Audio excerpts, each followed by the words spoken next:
যদি আয় এবং ব্যয় দুটোর ক্ষেত্রেই একই প্রক্রিয়া, গতানুগতিক প্রক্রিয়া থাকে, তাহলে অবশ্যই সেখানে নতুনত্ব কিছু থাকবে না। আয় ব্যয়ের ক্ষেত্রে এটার কথা বলা হচ্ছে, পরিকল্পনার অভাবকে সামনে আনছেন এনসিপি। এনবিআর এর দুর্বলতার কথাও আসছে, পরিচালন ব্যয় এত বেশি কেন, এবং ব্যাংকিং খাত নিয়ে কিংবা পাচার করা অর্থ ফেরত আনা নিয়েও কোনো দিক নির্দেশনা ছিল না। একটু বলবেন আসলে। জি।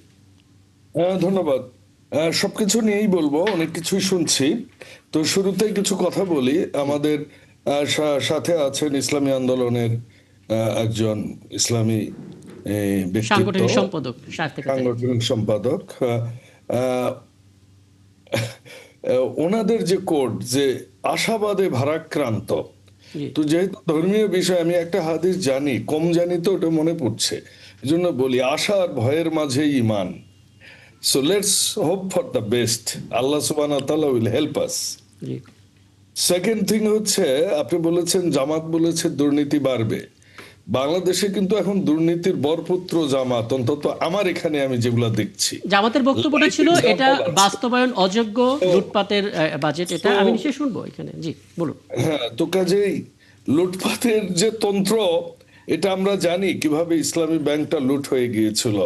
0.5% শেয়ার থেকে কি করে ইসলামী ব্যাংক দখল হয়েছিল, সেসব ইতিহাস আগামীতে আসবে। লুটপাট কারা করে এগুলো দেখানো হবে।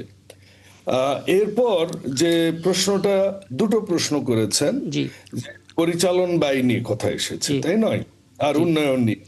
তো তার আগে আমি একটু বলতে চাই যে যে 3 নাম্বার, মানে ট্যাক্স আইডেন্টিফিকেশন নাম্বার ছাড়া ব্যবসা করা যাবে না, ব্যাংক অ্যাকাউন্ট খোলা যাবে না। এইটা শুধু সময় উপযোগী না, অন্যান্য দেশে আরো 20 বছর আগে হয়েছে। জি। ভারতে হয়েছে, নেপালে হয়েছে। তারা এটাকে প্যান বলে, পার্মানেন্ট অ্যাকাউন্ট নাম্বার। সেম জিনিস, টিন। তো কাজে এগুলা নিয়ে বিতর্কের কোনো অবকাশ নেই।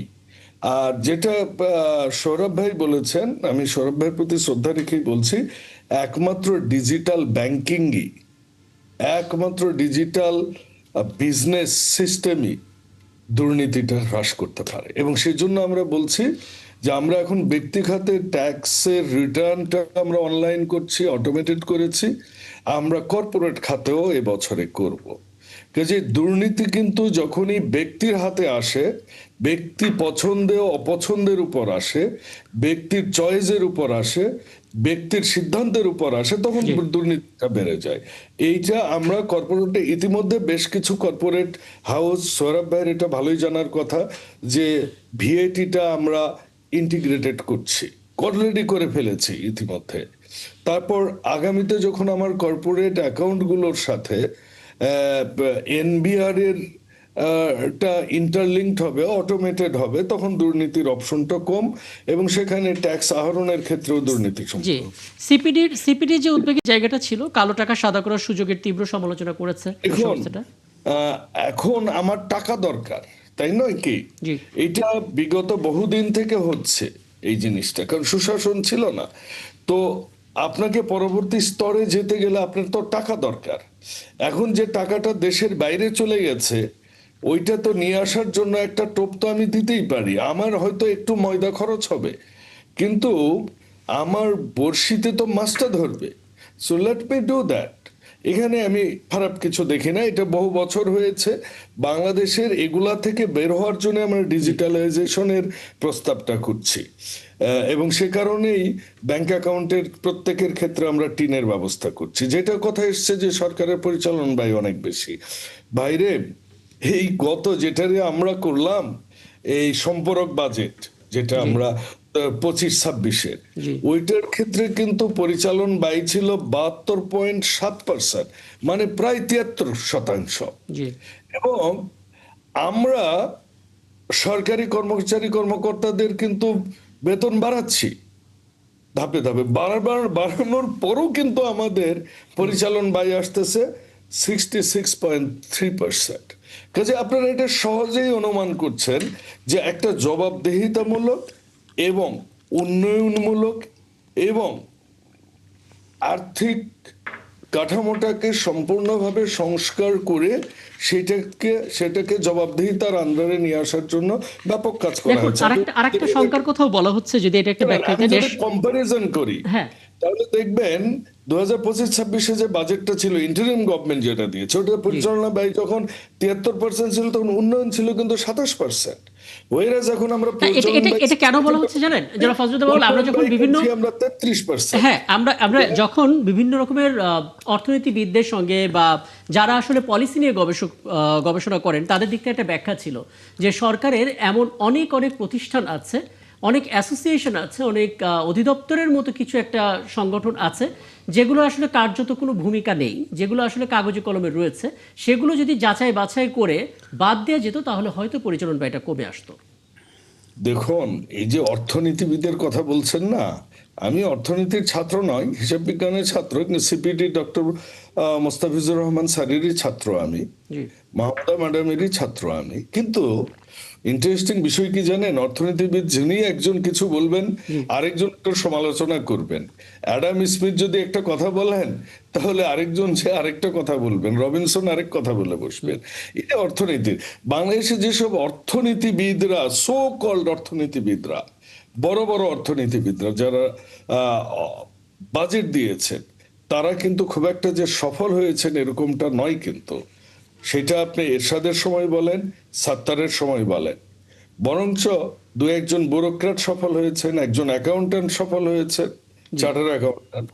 হ্যাঁ, এবং আমি সত্যি কথা বলতে আমি এতটা বাজেট না বুঝলেও, যেহেতু আহ, আহ, সাইফুর রহমান স্যারকে এ যাবৎকালের সবচেয়ে বড় সংস্কারক এবং বেস্ট বাজেট দেয়ার লোক হিসেবে আমরা জানি, তো আমার এই অর্থনীতিবিদদের উপরও অতটা ভরসা আমার ছিল না, কারণ তারা কথার পিঠে কথাই বলবে। আমি একটু হইলেও শঙ্কিত ছিলাম অ্যাজ এ পার্সন, যে উনি তো আগে বাণিজ্য মন্ত্রী ছিলেন, উনি ব্যবসা করতেন, এক সময় ব্যবসায়িক নেতাও বটে।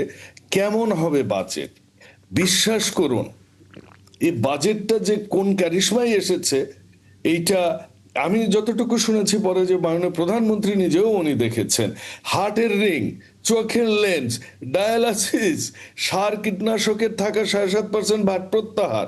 চিন্তা করেছেন কোন লেভেলে চিন্তা ভাবনাগুলো ঠিক আছে, করেছেন? কিন্তু দেখুন, আমরা যদি এখনকার সময়ের কথা বলি, যেন ফজলুদ্দিন বাবুল, আপনি নিজে এটা বিশ্বাস করেন কিনা যে 74% বাজেটের 74% আয় রাজস্ব, মানে আমাদের যে রাজস্ব খাত সেখান থেকে আয় করা সম্ভব? আপনি এটা ডিজিটালাইজেশনের অবস্থা জানেন, এখানে আসলে ফাঁকি দেওয়ার অজস্র নিয়ম আছে, অজস্র তরিকা আছে, যেগুলো অনেকে ব্যবহার করেন। কোনদিন দেখেছেন যে কোন পার্লামেন্ট মেম্বার গাড়ি বাড়ি ছাড়া ঘুরছে? না, এটা ফার্স্ট টাইম এটা হলো, সবাই অ্যাপ্রিশিয়েট করেছে, এটা নজিরবিহীন একটা সিদ্ধান্ত। জনাব তারেক রহমান, হ্যাঁ, হি হ্যাজ এ প্ল্যান, উনি বলেছেন হি হ্যাজ এ প্ল্যান। আর যারা সমালোচনা করছেন, দেখুন, এই যে বাজেট দেওয়াতে তাদের মাথা খারাপ হয়ে গেছে, সেটা কি? যে আপনি দেখেন, এই ব্যয় হচ্ছে 9,38,000 বাজেট, জি রাইট? 38,000 কোটি টাকার বাজেট। জি আপনি যদি দেখেন তাহলে আয় কত? 6,95,000 কোটি টাকার। আর ঘাটতি 2.5 লাখেরও বেশি, 2.5 লাখ কোটি টাকার ঘাটতি বেশি। 2.5 লাখের বেশি না, 2.5 লাখের কম, জি 2,43,000। পাশাপাশি, হ্যাঁ কাছাকাছি। হ্যাঁ, না, কিন্তু দেখুন যে 10টা অগ্রাধিকার খাত দিয়েছে, আমি প্রথম আলো থেকে নিলাম, জি সবার জন্য উন্নয়ন। আপনি দেখেন, এই যে সিনিয়র সিটিজেনকে অবজ্ঞা করা হতো এদেশে, তাদের ফ্রি টিকিট দেওয়া হচ্ছে। আপনি দেখুন, প্রতিবন্ধীদের জন্য রাখা হয়েছে, জি তরুণদের জন্য, স্টার্ট আপদের জন্য। সবচেয়ে বড় কথা কি, আমি একটু টিপিক্যাল অ্যাকাউন্টিং এর কথা বলি, যেহেতু অ্যাকাউন্টিং এর ছাত্র আমি। সেটা হচ্ছে কি, বিশ্বের আমি 25টা দেশের ফাইন্যান্স দেখেছি, ইনক্লুসিভ বাংলাদেশ।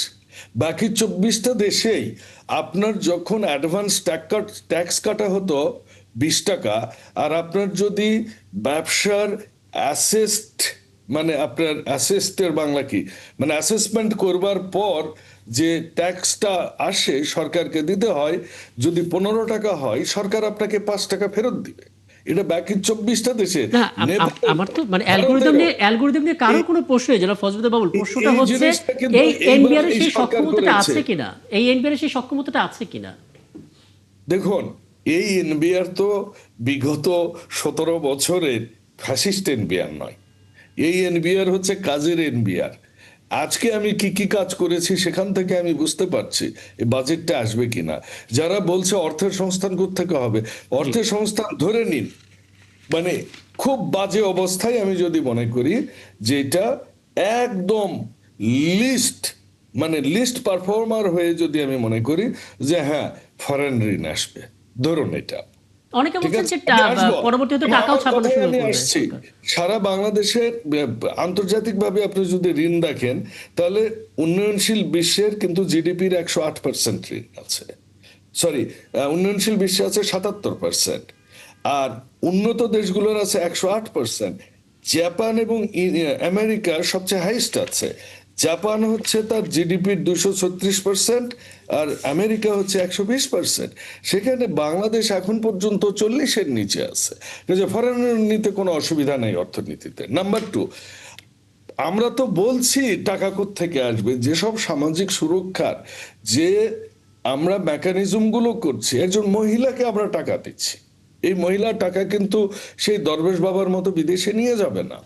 আচ্ছা দেখুন, আচ্ছা, আপনার বক্তব্য আমরা স্পষ্ট, যখন বক্তব্য ব্যবসায়ীদের একেবারে স্পষ্ট ফ্যাসিলিটেট ফজলুর রহমান। করছি, হ্যাঁ লেট মি কনক্লুড, আমরা হ্যাঁ। যখন ব্যবসায়ীদের ফ্যাসিলিটেট করছি, উৎপাদনের কাঁচামালগুলোর থেকে যখন আমরা সম্পূরক শুল্ক প্রত্যাহার করছি, তখন এ দেশের মানুষ কিন্তু কেন, একজন ব্যবসায়ী কেন এদেশ থেকে টাকা নিয়ে সিঙ্গাপুরে যায়, জি। এটা প্রশ্ন হবে যে ওয়াই নট ইন বাংলাদেশ। তো ওই ফ্যাসিলিটি গুলা আমরা যেভাবে কোম্পানি ইনকর্পোরেশন থেকে, এবং সেখানেই আমি সব সার্ভিস দিয়ে দিচ্ছি, এবং উইদিন এ ডেডলাইন যদি সেখানে সে সার্ভিসটা না পায়, বাকি যে সেবা খাতগুলো তাকে হেল্প করলো না, মনে করেন পরিবেশ অধিদপ্তর করলো না, এবং সেখানে আমরা ধরে নেওয়া হবে যে পরিবেশ অধিদপ্তর তাকে এই সার্টিফিকেটটা দিয়েছে বলে ধরে নেওয়া হবে। আমরা ব্যবসা বান্ধব করতে চাই, আমরা সাধারণ মানুষ বান্ধব করতে চাই, আমরা দারিদ্র সীমাকে নিচে নিয়ে যেতে চাই, সামাজিক সুরক্ষার সমস্ত খাতগুলো আমরা নিয়ে এসেছি, আমরা তরুণদের জন্য প্যাকেজ দিয়েছি। হ্যাঁ, সেগুলো সেগুলো অনেকে অ্যাপ্রিসিয়েটও করছে, এগুলো নিয়ে তো কোনো অভিযোগ নেই। যেটা নিয়ে শঙ্কা সেটা হচ্ছে এনবিআর সেই সক্ষমতা আছে কিনা। আমি আবারও ফিরবো আপনার কাছে। জামাতে ইসলামী দলীয় সংসদ সদস্য রাশেদুল ইসলাম রাশেদকে দেখতে পাচ্ছি। জনাব রাশেদুল রাশেদ, আপনাকে আমন্ত্রণ জানাচ্ছি। বাজেট বিশ্লেষণে আমরা কথা বলছিলাম। এনসিপি তাদের দিক থেকে কিছু অবজারভেশন দিয়েছে, সাহেব থেকে তারিক, ইসলামী আন্দোলন বাংলাদেশের পক্ষ থেকেও দিয়েছেন। জামাত ইসলামী তাদের জায়গা থেকে একটা কথা বলেছে যে এটা বাস্তবায়ন অযোগ্য এবং লুটপাটের। এবং দলের যিনি সেক্রেটারি জেনারেল তিনি বলেছেন, আশঙ্কা করছি সুশাসন জবাব দিতে নিশ্চিত না হলে বিপুল অঙ্কের বাজেট বাস্তবায়নের সময় দুর্নীতি, অপচয় এবং লুটপাটের ঝুঁকি বাড়বে। আপনার কাছে জানতে চাই, বাজেট যেটা দেওয়া হয়েছে তাতে সমস্যা, নাকি এই সুশাসন জবাব দিতে নিশ্চিত না হওয়াটা সমস্যা? কোথায় গিয়ে আসলে মূল আপত্তিটা? ধন্যবাদ আপনাকে। দুটোই সমস্যা। কারণ বাজেট যেভাবে দেওয়া হয়েছে সেটাও তো বড় ধরনের সংকট তৈরি করবে। কারণ এই যে আপনি কিছুক্ষণ আগে বলছিলেন আর কি, এত বিশাল সংখ্যক রাজস্ব কিভাবে আদায় করবে এ ব্যাপারে রূপরেখা কি, যেটা বলা হয়েছে সেটা কি বাস্তবসম্মত বাংলাদেশের ইতিহাসে? হ্যাঁ, যদি এরকম ঘটনা ঘটে যে বিএনপি অতি আশ্চর্য কিছু বাস্তবায়ন করার জন্য উদ্যোগ নিয়েছে এবং এটা বাংলাদেশের ইতিহাস ব্রেক করার জন্য, বলা যায় যে নতুন কি বলে এটাকে, সিঙ্গাপুরে ঢুকে গেছি আমরা বা এই টাইপের কোন দেশে ঢুকে গেছি আমরা, তাহলে সম্ভব। বাট একটা অবাস্তব কল্পনা বিলাস বক্তব্য দেওয়া হয়েছে, বাজেট উপস্থাপন করা হয়েছে, বিশেষ করে আমরা বলবো যে এই রাজস্ব আদায়ের ক্ষেত্রে। দেখুন, এখানে আমি কিছু বিষয় একটু বলতেই হবে। আপনি কিছুক্ষণ আগে বলছিলেন যে সুশাসন সংক্রান্ত, কই প্রায়োরিটির জায়গায় তো বিএনপি সুশাসন রাখলোই না। প্রথম 10-এর মধ্যে তো সুশাসন নাই, আপনি কিছুক্ষণ আগে সেটা বলছেন আর কি। এবং এই জায়গায় আমি আর একটু দুঃখ ভরে বলছি আর কি, যে কিছু কিছু ক্ষেত্রে মিথ্যা তথ্য পর্যন্ত দিয়েছে। যেমন গতকালকে অর্থমন্ত্রী বলেছেন যে উন্নয়ন বাজেট বৃদ্ধি এবং পরিচালন বাজেট হ্রাস করা হয়েছে। কই, ঘটনা তো উল্টা। পরিচালন বাজেট তো 68,925 কোটি টাকা বৃদ্ধি পেয়েছে।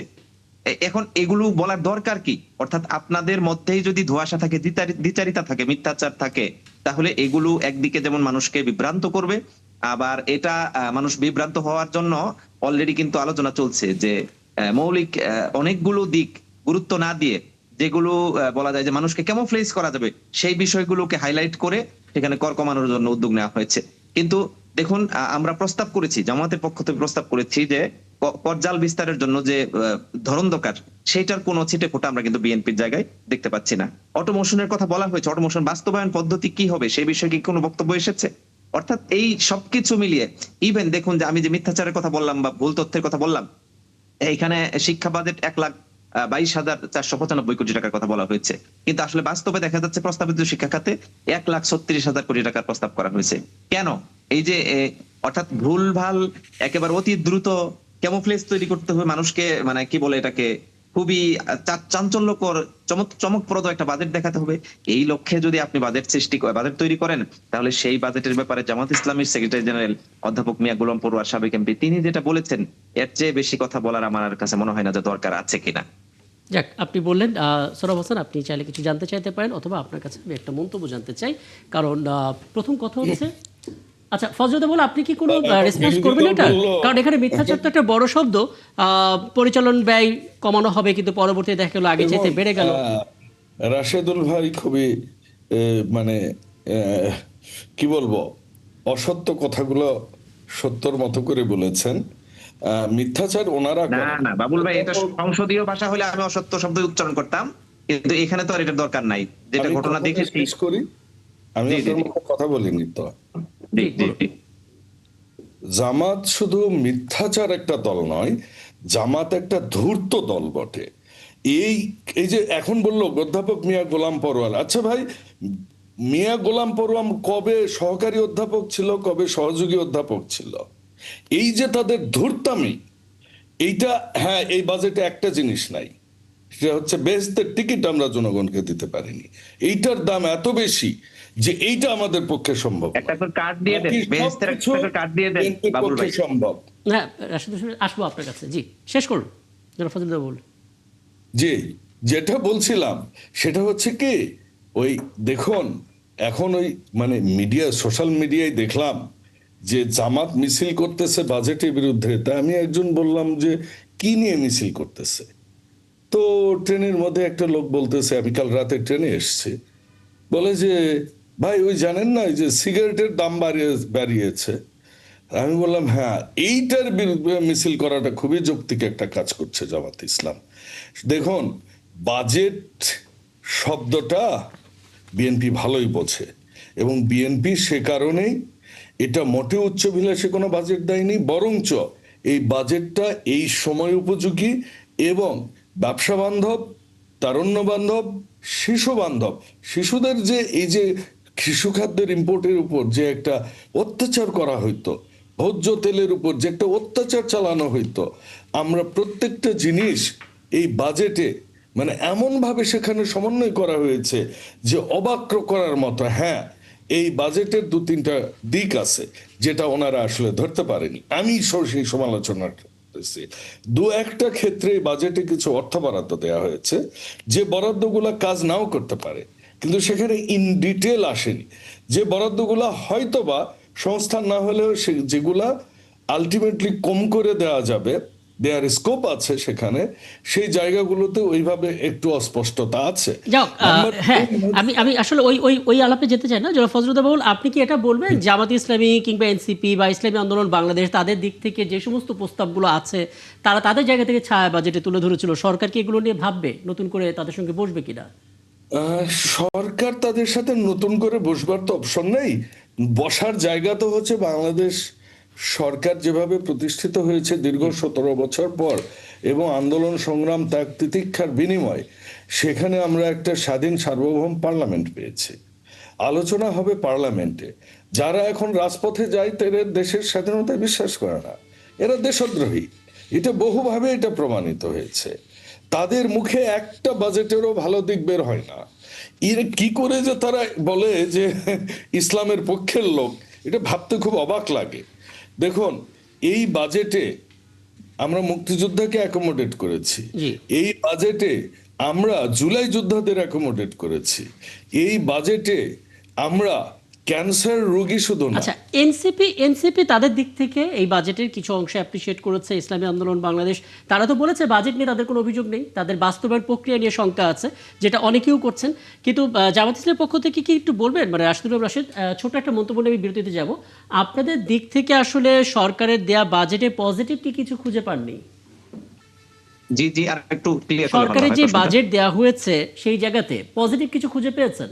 আমরা যতদূর দেখতে না, না, পাচ্ছি আপনাদের দিক থেকে অনেক অভিযোগ। না, না, এখানে আমরা পজিটিভ কথাগুলো যদি এখানে আপনি হাইলাইট করতে বলেন, তাহলে তো সরকারের বক্তব্য কি বলে বিরোধী না দল না না আর না, দরকার নেই হাইলাইট করতে বাংলাদেশে। বলিনি, আমরা তো আপনাদের অভিযোগগুলো নিয়ে কথা বলেছি। কোন অংশটা ভালো লেগেছে সেটাও যদি দু একটা বলেন, তাহলে অন্তত এটুকু বোঝা যাবে যে এই অংশটাই সরকার ঠিক পথে আছে, যেহেতু বিরোধী দল তাদের দিক থেকেও একমত। অনেক জায়গায় ভালো আছে, যেমন হলো যে কি বলে বেশ কিছু জায়গা বিশেষ করে চিকিৎসা সরঞ্জাম আনার ক্ষেত্রে বেশ কিছু জায়গায় কর ফ্রি করা হয়েছে। অর্থাৎ কি বলে পরিবেশ বান্ধব বেশ কিছু উদ্যোগ যেগুলো, সেগুলোর ক্ষেত্রেও কর কমানো হয়েছে, কর রিলিফ করা হয়েছে। জি। সেগুলো তো অবশ্যই প্রশংসনীয়। বাট আপনি যদি আমাকে বলেন যে আমি শুধুমাত্র এখন বিএনপির পক্ষ থেকে যেগুলো কি বলে হ্যাঁ, আরেকটা বিষয় আমরা জনবান্ধব, দেখলাম মিয়া সেগুলোই গোলাম শুধু আমি পরোয়ার তার উচ্চারণ করতে বক্তব্যে, থাকবো, তাহলে আমার আর বিরোধী দল থাকার দরকার নাই। হ্যাঁ, মিয়া গোলাম পরোয়ার বক্তব্যে একটা বড় অংশ জুড়ে বাজেট প্রতিক্রিয়ায় ইসলামী ব্যাংক ইস্যুতে বলেছেন যে এই ব্যাংকের মালিকানা কাঠামো পরিবর্তনের যে প্রক্রিয়া চালানো হচ্ছে, তাতে আসলে অন্যায়ভাবে তাদের শেয়ারও কেড়ে নেওয়া হয়েছে এবং বাজেট পরবর্তী বাংলাদেশে একটা অস্থিরতা তৈরি করবে। মানে শুধুমাত্র একটা ব্যাংক দিয়ে আসলে বাজেট পরবর্তী অস্থিরতা মূল্যায়ন করাটা কি ঠিক?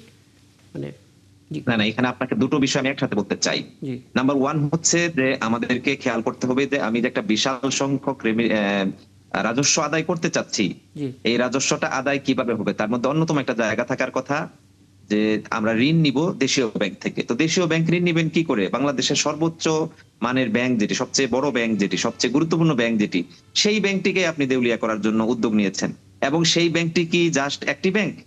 গতদিন আলাদা করে নোটিশ সংসদে আনা হয়েছে এটাকে সামনে রেখেই যে রেমিটেন্স যোদ্ধারা যেন, জামাত ইসলামীর আমির বিরোধী দলীয় নেতা দেখুন যে কতটুকু দেশের প্রতি ভালোবাসা থাকলে রেমিটেন্স যোদ্ধাদেরকে রেসপেক্ট করে একটি নতুন নোটিশ এনেছেন তিনি, যেন রেমিটেন্স যোদ্ধারা বাংলাদেশ থেকে মুখ ফিরিয়ে না নেয়।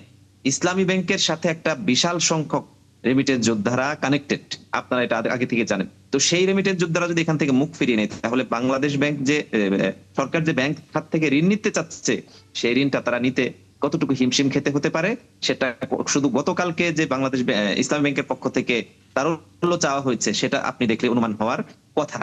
এখানে আমরা যে বিষয়টি বিশেষ করে উল্লেখ করেছি যে অতি ঋণ নির্ভর একটি বাজেটে পরিণত হতে যাচ্ছে। দেখুন যে যে পরিমাণ ঋণ উল্লেখ করা হয়েছে, ঘাটতি বাজেট দেখানো হয়েছে, সেই ঘাটতির কাছাকাছি কিন্তু এডিপি। দেখুন তাহলে আলটিমেটলি কি দেখা যাচ্ছে যে ধরে নিলাম যে বিএনপি 3 লক্ষ কোটি টাকায় এডিপি বাস্তবায়ন করবে এবং ম্যাক্সিমামই দেখবেন যে এডিপিটা বাস্তবায়ন করতে তার ঋণ নির্ভরতা নিশ্চিত করতে হবে, কিন্তু ঋণটা কি শেষ পর্যন্ত দেবে? আইএমএফ এর যে বক্তব্য ঋণ নিয়ে, সেই ঋণগুলো কি বলে এটাকে, সেই জিডিপির হারগুলো আমাকে বিবেচনায় নিতে হবে। তো সেই বিবেচনায় না নিয়ে আমাদের কাছে মনে হয়েছে যে একটি অবাস্তব বেশ কিছু খাতে মানুষকে ভুতুরে একটা জায়গায় নিয়ে যাওয়ার পরিস্থিতি তৈরি করবে বলে আমরা মনে জি করছি। জি জি দেখুন যে হ্যাঁ, জনাব আচ্ছা, ফরাজ জামাত ইসলামের মাননীয় সংসদ সদস্য রাশেদুল এবং ইসলাম রাশেদ, হ্যাঁ? রাশেদুল ইসলাম রাশেদ। রাশেদুল ইসলাম রাশেদ এবং আমার ভাই বন্ধু ফজলে হুদা বাবুল, তার দুজনের কাছেই প্রশ্ন। অর্থনীতিবিদরা বেশ শঙ্কা প্রকাশ করেছেন যে মার্কিন যুক্তরাষ্ট্রের সাথে যে চুক্তিটি হয়েছে, সেই চুক্তির ফলে আমাদের অর্থনীতি, বিশেষ করে কৃষিখাত, প্রাণী সম্পদ, এটা ঝুঁকিতে পড়বে। এই ব্যাপারে দেখলাম যে বিএনপি এবং জামাত ইসলামের মধ্যে একটা সৌহার্দ্য ভাব আছে, মানে এই মার্কিন চুক্তি নিয়ে কোনো কথা নেই। এটি কি, কারণটা কি? শুরুতে যদি একটু না, ফজলুদ্দা মার্কিন বাবুল ব্যাখ্যাটা দেন, তারপরে আমি রাশেদুল ইসলাম রাশেদের কাছে আসি। জি ফজলুদ্দা বাবুল, জি খুব একটু আনমিউট করে দেবে প্লিজ। জি যে দেখুন, এটা নিয়ে এর আগেও সৌরভের সাথে কথা হয়েছে। এটা আন্তঃরাষ্ট্রীয় একটা যখন চুক্তি হয়, এই চুক্তিগুলাকে আপনি রাতারাতি তো ডিলিট করে দিতে পারেন না। এখানে আমাদের অপেক্ষা করতে হবে, ম্যানেজ করতে হবে যে আমরা কিভাবে এই চুক্তিগুলোকে যেগুলো আমাদের রিসিপ্রোকাল হয়নি, যে টার্মগুলো, সেগুলোকে আমরা কি করে এইটা টিমিং লিডিং এ ফেলতে পারি। মানে আমি এটাকে ইগনোরও করব না, আবার এটা অ্যাক্টও করব না। এক, দুই, আমেরিকায় অনেক সময় সরকার চেঞ্জ হবে, ভারতে ওইগুলো ছিল এক সময় 25 বছরের গোলামি চুক্তি ছিল, মুজিব ইন্দিরার চুক্তি ছিল, অনেক সময় সেগুলো বিএনপির সময় কিছুটা চালুও রেখেছে, আবার কিছুটা ইগনোরও করেছে। এখন আন্তঃরাষ্ট্রীয় যে এগ্রিমেন্টে ডক্টর ইউনূস করেছেন, এটা তো যদি আমি এইটাকে এখন একসেপ্ট না করি, সেটা তো একটা মানে কি বলবো, এটা কি বলবো তাহলে রাষ্ট্রে না, এটা যদি জাতীয় স্বার্থ বিরোধী হয়, স্বার্থের পরিপন্থী দেখুন, হয়, তাহলে আপনারা অন্তত সৌরভ ভাই, উদ্বেগ প্রকাশ তো এখন করবেন। এই যে এবং সেক্ষেত্রে যুক্তিটা জাতীয় আছে, সংসদে সৌরভ ভাই, সরকারি দল এবং 25-26 বিরোধী দল, প্রধান বিরোধী দল, তারা তো নীরব। সেটা নীরবতা কেন? নীরবতা নয়, কিন্তু এই বিষয় নিয়ে কিন্তু আমিও কথা বলেছি যে চুক্তিটা রিসিপ্রোকাল হয়নি। এখন আচ্ছা, আপনি আচ্ছা। কার কাছ থেকে তাহলে শুনতে চান? আপনাকে সাধুবাদ জানাই, কারণ এই সরকারি দলের কেউ এ ব্যাপারে কথা বলতে চান না, বিরোধী দলের। না না, বলছে শুনেন, আচ্ছা।